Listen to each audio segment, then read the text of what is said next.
Well, hello. I have to confess that recording is going incredibly well.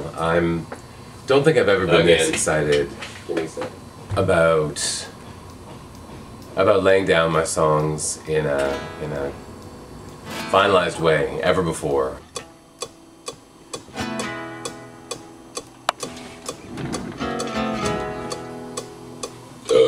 Thank you.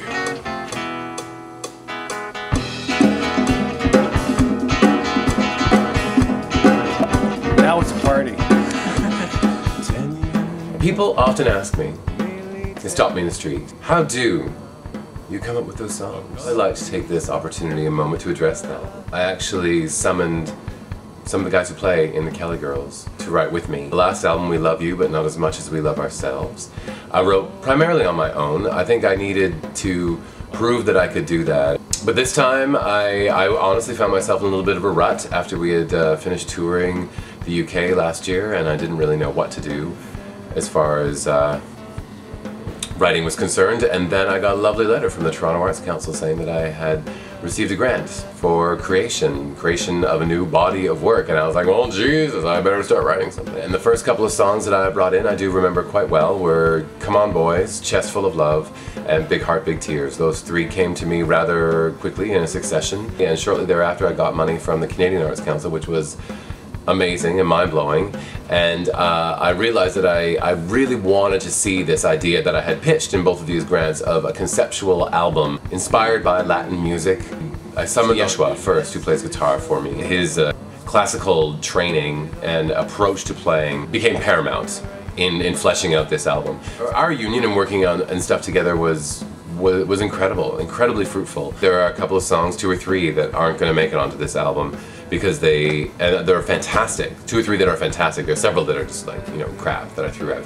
But there are several that are really fantastic that I'm kind of sad aren't going to be on this album because they actually just don't fit in with the style, with the whole overall tone and feel of the record. It became very apparent very early on when I was really focusing on wanting this to have a certain sound, that there was some that we tried to fidget with, we tried to reinterpret, we tried to apply the Latin sensibility to it, which sounds so terribly forced and false. But I thought the songs were brilliant and I really wanted them to fit, and they just didn't. So they will be songs of the future.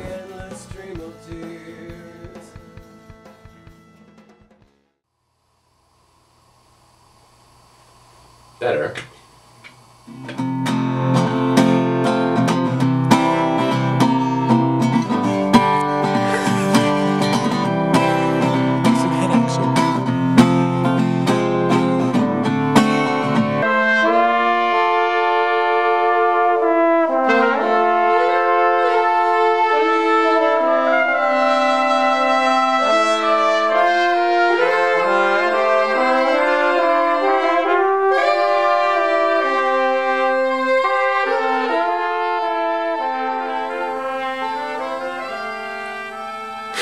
Any shit notes in that, so it's my favorite that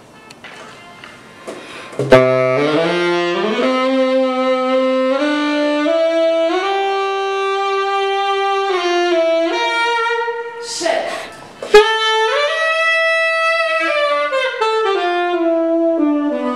Alright. One more time.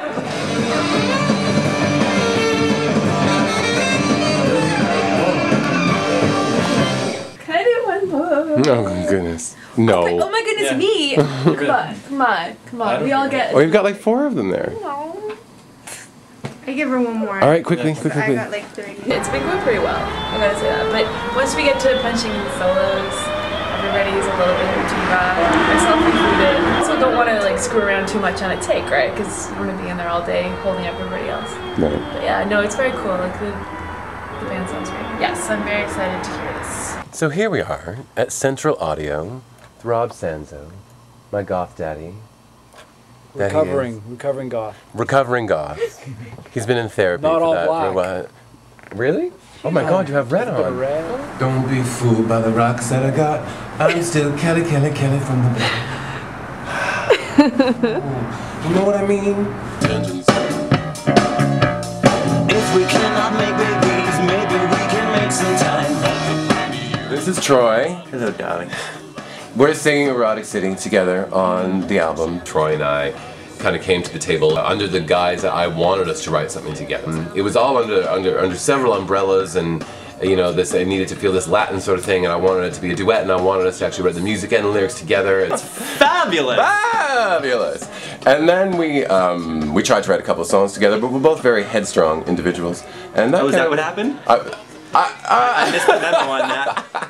I missed that memo. Okay, I'm just not agreeable. Then maybe that's really what it comes down to. Kelly doesn't play well with others. I don't. We all know that. We all know that. And I wasn't trying to make an insinuation that he had anything to do with it not going well. It was entirely on me. Then we did a song together. We did Burning Up at Pride. What are you doing over there? We did Burning Up at Pride, which was fun, except for the fact the assholes who like were running the sound didn't turn his mic on. I don't know. If I were you, if I was like running sound and some guy in a pair of chaps with his ass hanging out comes out with a microphone in his hand, you can't hear his voice, I'd just be mildly curious and look down and maybe turn his microphone on.